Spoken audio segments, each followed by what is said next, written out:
Liliane Souza. Liliane. Tudo bem, Liliane? Seja bem-vinda.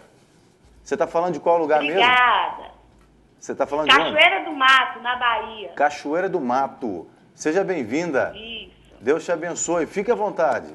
Amém, igualmente. Todos os dias eu assisto vocês, não perco um programa, viu? Obrigado. Legal. Que bênção. Eu gostaria de fazer uma pergunta para os consultores. Aham. Se eu sou apenas dona de casa e consultora de uma empresa de cosméticos, eu posso contribuir também para o INSS? Claro, tem que contribuir. Na verdade, é uma ficção jurídica. Se você realizou atividade remunerada, você tem que contribuir. Tá? Ela deve contribuir. Ela falou Deixa eu só responder, falar com a Liliane. Você vai ouvir pela TV a resposta, viu?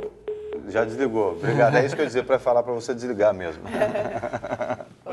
Pode continuar. Pois é, é justamente isso. Então, qualquer pessoa, é meio que uma ficção jurídica. Por exemplo, um taxista, a partir do momento que ele está oferindo lucro, né, com a atividade dele, ele é obrigatoriamente, né, segurado no INSS. Ele tem que contribuir. Sob pena do INSS vir e cobrar o que é de direito. Até mesmo as pessoas autônomas, que é igual a dúvida da Liliane, pessoas que trabalham de forma autônoma, ela pode contribuir. Sim, hoje contribuir individual, tranquilamente. Tem a questão do microempreendedor individual agora também, que é uma outra possibilidade que as pessoas têm, né? Você tem uma carrocinha de cachorro-quente, um vendedor de pipoca. Hoje você pode ser um microempreendedor individual, pode ter um CNPJ e fazer as suas contribuições para você ter uma aposentadoria. Mas aí eu acho que talvez, eu entendi implicitamente na pergunta da Liliane, será que vale a pena contribuir com o INSS ou fazer um investimento como o Heraldo estava falando aqui agora há pouco? E você tem que terminar de responder lá, falar o que você estava falando. Não, tranquilamente, você está bastante pacificado. Hoje em dia tem uma alíquota, né, de 5% para a dona de casa. Ela falou também que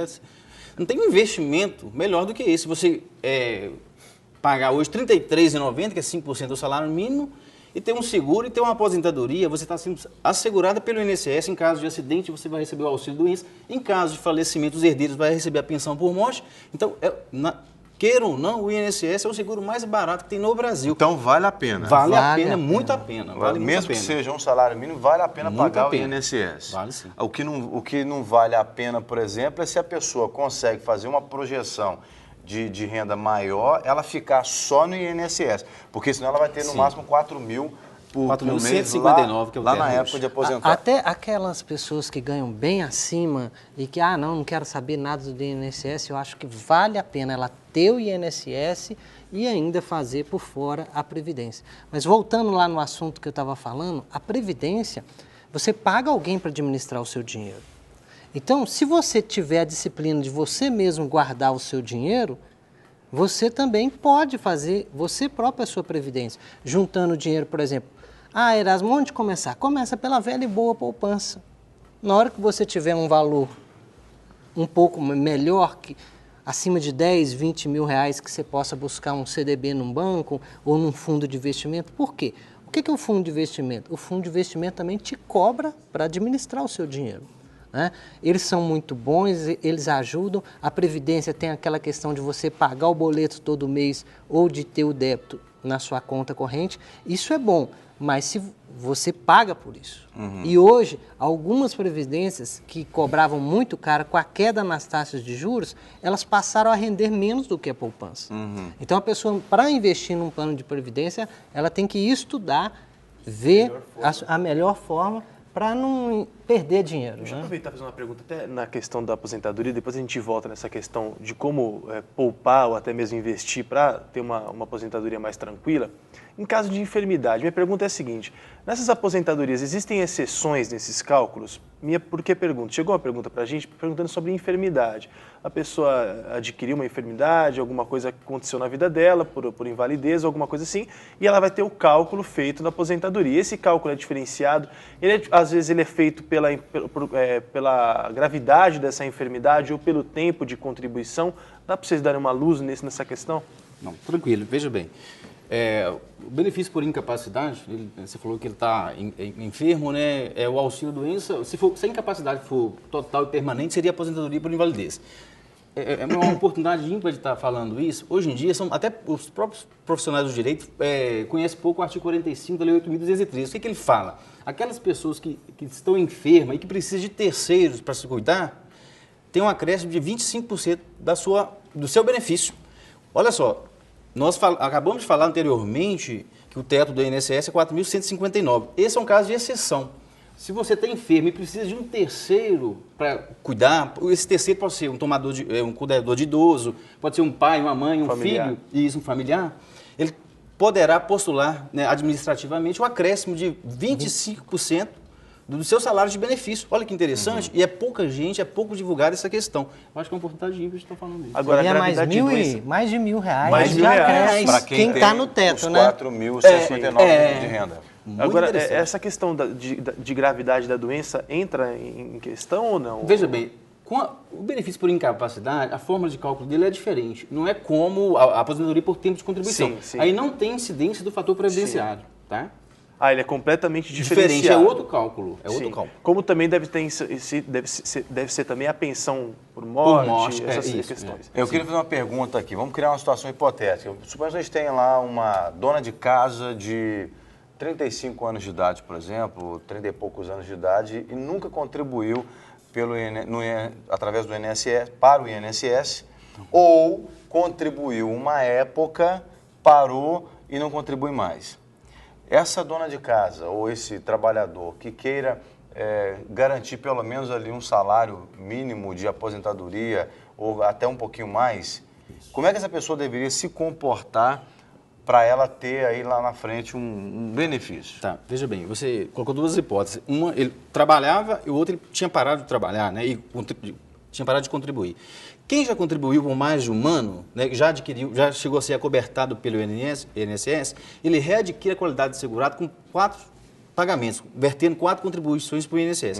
Tá? Aí ele fica assegurado. A partir do momento que ele readquire a qualidade de segurado, qualquer eventualidade, qualquer acidente, qualquer incapacidade, ele pode sim acionar o INSS, que nada mais é do que um seguro. Né?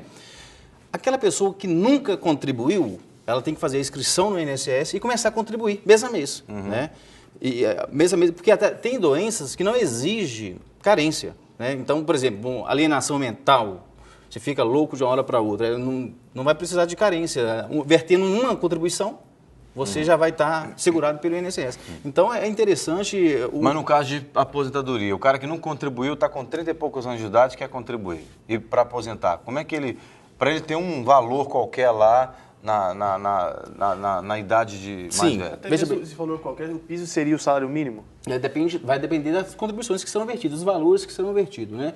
Ele vai começar a contribuir e possivelmente ele vai aposentar por idade, né? Que é o requisito mínimo. Homem, 65, mais 180 contribuições, que daria 15 anos. Né? A mulher? A mulher, 60. E 180 contribuições, então, 15 anos. A pessoa, para aposentar hoje com o salário mínimo hoje pelo INSS, ele tem que contribuir com pelo menos 180 contribuições. Isso. Então, se o cara tem 50 anos de idade, nunca contribuiu, trabalhou na roça, nunca contribuiu, e ele começa com 50, então... Com 65. Com 65 ele aposenta, mas tem que ter as 180 contribuições, nesse caso? Com 65 anos de idade, é automático? Sim. Aí pode requerer já o benefício de aposentadoria. 65 anos é automático. Por idade, isso. No caso de doenças como câncer, até o Maurício citou aqui algumas enfermidades que a pessoa fica incapaz de trabalhar. O câncer, a pessoa pode ser curada e continua tendo a capacidade de trabalhar, mas ela teve a doença. Ela tem algum benefício também? Veja bem, os benefícios por incapacidade... É bem discutido isso também, e tem todo mundo, tem certeza que em casa tem muita gente com dúvida com relação a isso. Ele tem natureza de temporário, ele é temporário. Veja bem, você tem um câncer, aí com o tratamento você recupera a sua condição de trabalho. Obviamente o benefício vai ser cessado, tá? Ou então, o que mais ocorre no dia a dia, na verdade, é isso, tá? Ou, se não, aposentadoria por invalidez, que foi atestado pelo INSS que você não tem mais capacidade. Quando a doença, vamos dizer assim, ela é curada, ela é revertida, você então volta a contribuir normalmente, é aquele período que você estaria coberto pelo seguro auxílio-doença, vamos dizer assim. Isso. Eu vou complementar a pergunta da Liliane, lá da Bahia, que a ligação dela caiu, ela não completou a pergunta, ela tornou a ligar, falou com a produção. E ela diz o seguinte, que pelo fato dela ser autônoma, a renda dela é muito instável, ela não sabe quanto que vai ganhar todo mês. Como é que seria calculado, por exemplo, a aposentadoria dela? Eu acho que seria mais dentro da contribuição, né? Ela tem que estabelecer um valor de contribuição, seria isso? O ideal seria que ela começasse pelo menos com o mínimo da contribuição, né, em cima de um salário mínimo, e depois, se ela tiver condições de melhorar isso para o futuro, ela vai... Ela aumenta. Erasmo, está entrando agora na questão, vamos ter uma aposentadoria mais calminha, não só dependendo do INSS. Tem uma pergunta do Thiago Talma, ele diz assim, muito bacana o programa de hoje, conteúdo bom, interessante. Ele também está falando assim, o idoso deve aplicar em previdência privada. Previdência privada é um bom instrumento para fins de sucessão? Ele está mandando essa pergunta de Venda Nova. A pergunta dele deve ser a pergunta de muitos que estão em casa. Nem todos têm condição de consultar um consultor mesmo, um economista ou até mesmo um advogado. Está em casa, quer saber como é que eu aplico o meu dinheirinho. Como que é os primeiros passos? Eu sei que você já disse ali, poupança, sempre a velha boa poupança, mas às vezes ele já tem esse dinheiro guardado. Ele guardou durante a vida dele, tem lá os seus 50 mil reais, 30 mil reais guardadinho.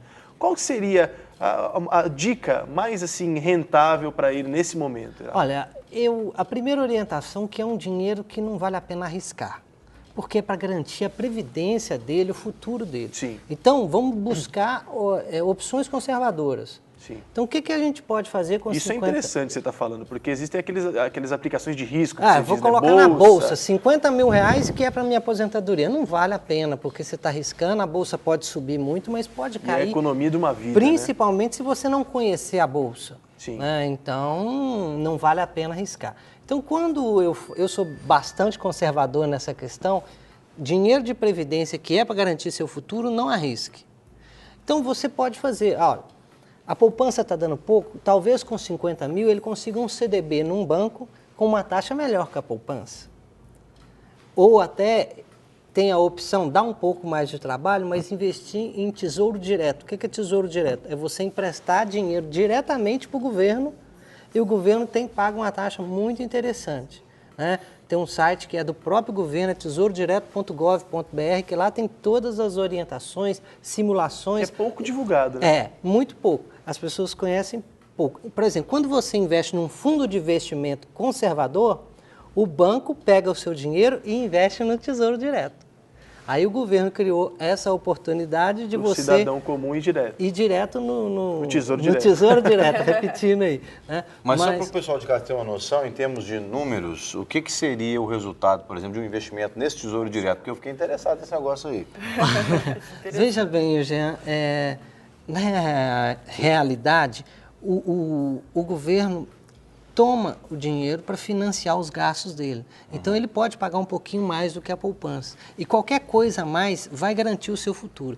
No longo prazo, isso dá um resultado muito diferente. Muito diferente. Se você consegue hoje uma aplicação de 0,4% e você consegue numa outra aplicação 0,6%, 0,7%, isso no longo prazo vai dar um resultado muito grande. Quanto mais tempo ficar investido, melhor vai ser o seu resultado. Então, por exemplo, o cara quer investir nesse Tesouro Direto, por exemplo, se ele largar no governo lá, não corre o risco, por exemplo, como na época, eu estou voltando lá atrás, mexendo numa ferida antiga, na época do Collor, que o Collor veio vapo na poupança de todo mundo e aí matou um monte de gente do coração. Não corre esse risco, muda o governo, muda isso, muda aquilo? O Tesouro Direto, você só vai perder se o governo brasileiro decretar moratória que não vai pagar mais ninguém.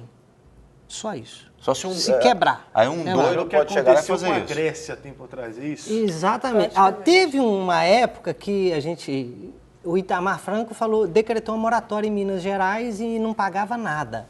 Nenhuma dívida de Minas Gerais. Então, se você tivesse aplicado, né, não existe essa possibilidade de você aplicar. Mas... teoricamente seria em isso. Em Minas Gerais. Mas é a mesma coisa. Ó, eu quebrei e não vou pagar mais ninguém. A Dilma falasse assim, não vou pagar mais ninguém. Então, aí você perdeu o seu dinheiro. Gente, eu sei que o já vai encerrar, porque nós estamos no último minuto aqui do segundo tempo, mas tem uma pergunta que chegou que acho que é rapidinha a resposta, é interessantíssima, da Josiane Soares. Ela diz o seguinte: pensionista pode receber também aposentadoria ou um cancela o outro? Não, pode, claro. A pensionista, desde que ela tenha o direito, né, ao benefício, uma coisa não comunica com a outra. Tá? Ótimo. Tranquilo. Muito bem, a gente quer agradecer a vocês, foi bastante esclarecedor.